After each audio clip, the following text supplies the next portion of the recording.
Hello guys, welcome to Sumanth talks. అయితే మనకి Devara movie రిలీజ్కి రెడీగా ఉందన్నమాట.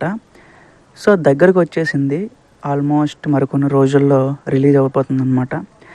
అయితే చాలామందికి అసలు అంటే జస్ట్ బేసిక్ స్టోరీ లైన్ ఏంటి, అంటే ఏంటి కాన్సెప్ట్ అని తెలుసుకోవాలని కొంతమంది ఉంటుంది, ఆతృత ఉంటుంది అన్నమాట. సో నాకు తెలిసిన కొంతమంది ట్విట్టర్ అడ్మిన్స్, అట్లాగే ఇండస్ట్రీలో కొంతమంది టెక్నీషియన్స్, సో వాళ్ళ నుంచి నేను కొంచెం ఇన్ఫర్మేషన్ తెలుసుకున్నాను. బేస్డ్ ఆన్ దట్ ఇన్ఫర్మేషన్ నేను ఈ వీడియో చేస్తున్నాను అనమాట. సో మెయిన్ ఇంకా లేట్ చేయకుండా స్టోరీలోకి వెళ్ళిపోతే, దేవరా అంటే ఇద్దరు పర్సన్స్ అనమాట. దేవరా అంటే ఫాదర్ క్యారెక్టర్, అలాగే వర అంటే కొడుకు క్యారెక్టర్ అనమాట. సో ఇది బేసిక్గా తండ్రి కొడుకుల స్టోరీ అనమాట. అంటే బేసిక్ స్టోరీ లైన్ అయితే ఇద్దరు క్యారెక్టర్స్ మధ్యన ఎక్కువగా ఇన్వాల్వ్ అయ్యి జరిగే స్టోరీ ఇది. సో ఫస్ట్ వచ్చేసి దేవర ఫాదర్ క్యారెక్టర్.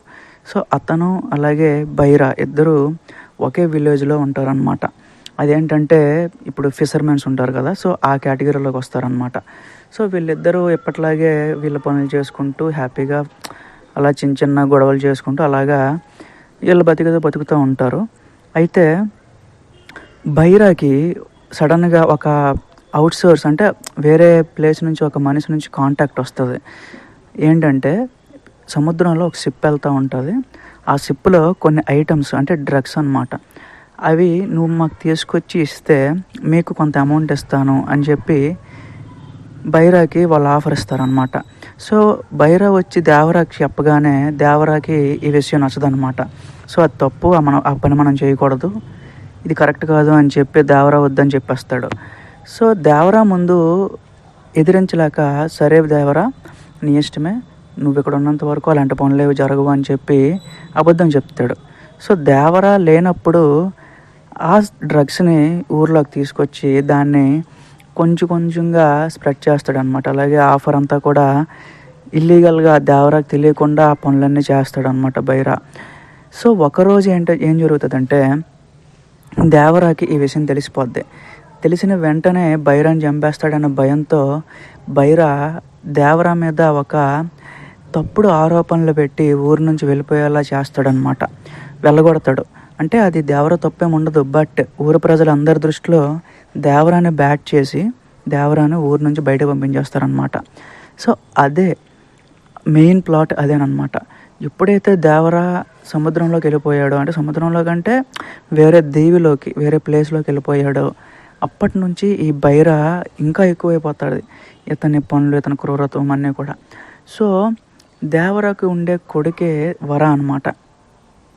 ఆ వర చాలా ఇన్నోసెంట్, అలాగే అంటే చాలా భయంతో ఉన్న క్యారెక్టర్ అనమాట. సో బైరా ఏం చెప్పినా వర చేసేస్తూ ఉండేవాడు. తనకు తెలియదు బైరా దేవరాకి ఏం చేశాడు, ఆ బ్యాక్ స్టోరీ అంతా తనకు తెలియదు. సో వర ఏం చేస్తుంటాడంటే, ఓకే బైరా చెప్పింది ఆ మాట అన్నట్టు నమ్మి ప్రతి పని చేస్తూ ఉంటాడనమాట. సడన్గా ఒకసారి ఏం జరుగుతుందంటే, దేవరాకి ఊర్లో జరుగుతున్న ఈ పనులన్నింటి కోసం తెలిసి కొంతమంది మనుషులు సముద్రంలోకి వచ్చినప్పుడు వాళ్ళందరినీ మట్టుపెట్టి ఆ సిగ్నల్ని బైరాకి పంపిస్తాడు. సో బైరాకి ఏం అర్థమవుతుందంటే, దేవరా ఇంకా బతికే ఉన్నాడు, ఎప్పుడైనా నన్ను అటాక్ చేయొచ్చు అని చెప్పి బైరా ముందుగానే ఒక ప్లాన్ వేస్తాడనమాట. సో దేవరాని మనం ఎవరిని ఎదిరించలేం, సో తనతో ఫైట్ చేయలేం. సో దేవరాని చంపాలంటే తన కొడుకైన వర వలన అవుతుంది అని చెప్పి వరాకి ప్రిపరేషన్ చేస్తాడనమాట. సో ఇతను ఒక సముద్రంలో ఒక మనిషి ఉంటాడు, అతనికి నువ్వు చంపాలి అన్నట్టు ప్రిపేర్ చేస్తాడనమాట. సో వరాకి తెలియకుండానే వెళ్ళి దేవర ఎదుటి పడగానే వాళ్ళిద్దరి మధ్యన అప్పటి వరకు మీటప్ లేకుండా వాళ్ళిద్దరూ కలుస్తారు. అదంతా చాలా ఎమోషనల్ అయిపోతారు అనమాట ఆడియన్స్. సో అక్కడి నుంచి ఏం జరుగుతుంది అనేది సెకండ్ పార్ట్ అనమాట. సో ఈ ఫస్ట్ పార్ట్ క్లైమాక్స్కి వచ్చేటప్పటికి వర ఇంకా దేవర ఇద్దరు ఒకసారి కలుస్తారనమాట. అది మెయిన్ పార్ట్ 1 స్టోరీ అనమాట. సో ఇందులో చాలా జాహ్నవి క్యారెక్టర్ కానీ, శ్రీకాంత్ క్యారెక్టర్ కానీ, ప్రకాష్ రాజు, చాలామంది క్యారెక్టర్స్ అన్నీ కూడా ఒక సెటప్ అన్నట్టు ఉంటాయన్నమాట. మెయిన్ థింగ్ ఏంటంటే, ఈ తారక్ అనే యాక్టింగ్ ఇందులో వేరే లెవెల్ ఉంటుంది, అది మాత్రం నేను పక్కా చెప్పగలను. సో మిగతా అప్డేట్స్ అన్నీ కూడా నేను తొందరలో పోస్ట్ చేస్తాను. Thank you.